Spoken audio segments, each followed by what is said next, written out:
EVM को लेकर लगातार सवाल उठते रहते हैं, लेकिन इसी बीच जम्मू कश्मीर के मुख्यमंत्री उमर अब्दुल्ला का एक बयान आया है जिसमें उन्होंने कांग्रेस को सीधे तौर पर कहा है कि उसको समझ लेना चाहिए और सवाल उठाने से पहले खुद जान लेना चाहिए कि वो क्या बोलती है। मेरे साथ ज़्यादा बातचीत के लिए भारतीय जनता पार्टी के सीनियर लीडर आरपी सिंह साहब।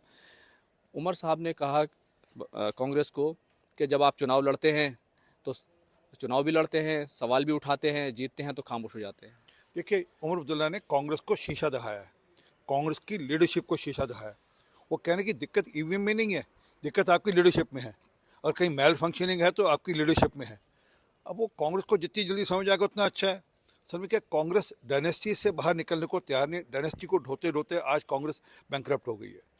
वह चुनाव के बाद चुनाव हार रहे हैं, चुनाव हार जाते हैं फिर भी गाना गाते हैं हम चुनाव जीत गए हैं, और जब चुनाव जीत जाते हैं तब ईवीएम ठीक रहती है।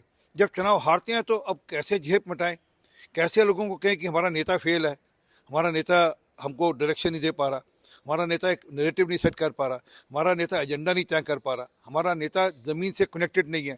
अब ये सब कह नहीं पा रहे, इसलिए वह ईवीएम पे ठीकरा फोड़ते हैं। और उमर अब्दुल्ला ने उनको शीशा दिखाया कि ये शीशा देखो और ये ठीक रहो। हरियाणा में चुनाव के नतीजे आए, कांग्रेस को हजम नहीं हुए, कहा हम इनको कबूल नहीं कर सकते, ये तो भाजपा ने लूटे हैं नतीजे। देखिए, हरियाणा हो, महाराष्ट्र हो, अब लोगों ने फैसला कर दिया, मतपेटी में तय कर दिया। महाराष्ट्र के अंदर तो इन्होंने ईवीएम को चैलेंज किया, तो उसके बाद वीवीपैट के द्वारा चेक भी हो गया, वो भी ठीक निकला, एक जैसा ही रिजल्ट आया। क्या कि असल में क्या है, मैंने बताया ना कि उनके नेता का मानसिक दिवालियापन है और कुछ नहीं, क्योंकि उनके नेता के जो ऊपर का ईवीएम है वो मेल फंक्शन कर रहा है, इसलिए वो चुनाव हार रहे हैं बार बार। वो जिस प्रकार की भाषा बोलते हैं, वो जलेबी की फैक्ट्री लगा लेते हैं, तो लोग हंसते हैं, उपहास उड़ाते हैं।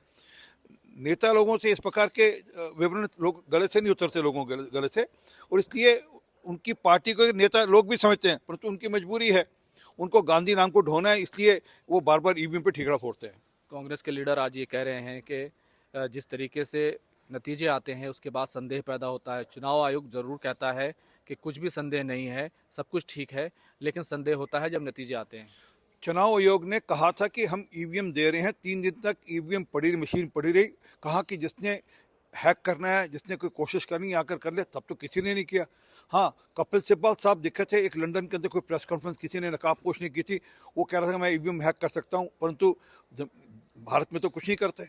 और मेरा चैलेंज स्वीकार करें कि आप फिर वापस से इलेक्शन कमीशन के पास जाएं और बोलें कि एक ईवीएम हम हैक करने को तैयार हैं, हैक करके दिखा दें। असल में क्या है कि इनको शायद ये समझ ही नहीं है कि ये जो ईवीएम से स्टैंड अलोन है, ये किसी और ईवीएम से जुड़ी हुई नहीं है, इस पर कोई वाईफाई नेटवर्क काम नहीं करता, इस पर कोई इंटरनेट का सर्किट है नहीं।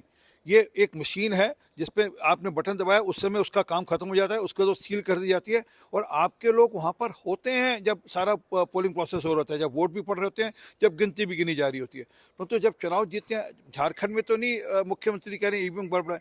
मुझे पंजाब के मुख्यमंत्री थे अमरिंदर सिंह, मुझे उनका बयान याद है, जब सोनिया गांधी ने कहा था ईवीएम गड़बड़ा, तो उन्होंने कहा सोनिया गांधी जी की ईवीएम गड़बड़ा, हम तो सब ठीक ठाक है। तो असल में समस्या उनके नेतृत्व के साथ है, उनकी लीडरशिप के साथ है। सवाल उमर अब्दुल्ला ने जहां समर्थन किया, इसी के साथ साथ उन्होंने सेंट्रल विस्टा प्रोजेक्ट का भी समर्थन किया। कांग्रेस आज भी उस पर सवाल उठाती है कि जिस समय इस काम को शुरू करना था, क्या वो समय सही था? देखिए, कांग्रेस का काम है हर अच्छे काम पर प्रश्न उठाना। अगर पार्लियामेंट की जो हालत थी, जो पुराने पार्लियामेंट की, वह सिस्मिक जोन के अंतर्गत था, और कहीं दिक्कत होती तो कभी वह गिर भी सकता था। उसके चलते हुए फैसला लिया गया कि हमने नया पार्लियामेंट बनाना है। कोरोना के दौरान के अंदर लोगों को रोज़गार की दिक्कत थी, उसके तुरंत बाद लोगों को रोज़गार की दिक्कत थी, उसके चलते रोज़गार भी अर्जित हुआ। जब भी कोई कंस्ट्रक्शन का काम होगा, जब भी कोई इंफ्रास्ट्रक्चर का काम होगा, तो उस कारण से रोज़गार भी अर्जित होता है, परंतु कांग्रेस को सब दिखता है नहीं। और सेंट्रल विस्टा तो भी दूर है, परंतु सेंट्रल विस्टा भी जरूरी है, क्योंकि देश के उपराष्ट्रपति और देश के प्रधानमंत्री की सुरक्षा का भी मामला है। उमर अब्दुल्ला जिस तरीके से तमाम चीज़ों पर जो है वो अपना नज़रिया एक तरीके से पलटते दिखाई दे रहे हैं, कहीं ना कहीं कांग्रेस और जिस तरीके से समर्थन कर रही है जम्मू कश्मीर में उमर सरकार का, खटास दोनों में नहीं, वो तो जब कैबिनेट बनी तभी दिख गया। इन्होंने कहा था हमारे 2 मंत्री बना, उसने एक की ऑफर दी, इन्होंने नहीं ली। अब वहाँ पर रिश्ते दिख गए कैसे रिश्ते हैं। खटास तो इसलिए है क्योंकि उसको समझ लग रहा है कि कांग्रेस एक पैरासाइट है और परजीवी है, उसके चलते हुए उनका नुकसान हुआ। उसको लगता था कि वह अगर कांग्रेस का साथ नहीं देता तो शायद जम्मू में कुछ सीटें जीत सकता था। उसको ऐसा लगता था उमर अब्दुल्ला को, उसको लगता कि उसको राजनीतिक नुकसान हुआ है।